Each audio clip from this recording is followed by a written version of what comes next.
এই সবাই দেখেন। বিসমিল্লাহ, আল্লাহু আকবার, বিসমিল্লাহ।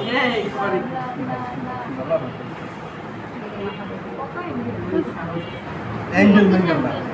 এই যে কি হাত হচ্ছে এত ভালো, আমাকে তো একটু একটু দেওয়ার পরে কি এই যে দেখেন কি আসছে, তার মানে কি আমার এটা কি ভেইনে চলে গেছে। আমি এখন কি করব, এই যে এটাই এই যে এটা এখন নিডলটা একটু টান দিয়ে এটা কি করব ভেতরে এই সেট করে দিলাম। দেওয়ার পরে এই যে কিছুই পারবো না। ঠিক আছে।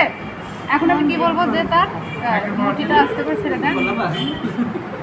আমি যদি এখন এটা কি করি সম্পূর্ণ বের করি এই নিডলটা, তাহলে কি হবে, ব্লাড চলে আসবে। কিন্তু এই জন্য আমি কি করছি একটু এটা ভেতরের দিকে নিয়ে নিছি। কেন ভেতরের দিকে নিয়ে নিছি, এটা যদি আমি রেখে দিই তাহলে কি হবে, সোয়েলিং হয়ে যাবে, আমার ভেইনটা কি হয়ে যাবে, পাঞ্চার হয়ে যাবে।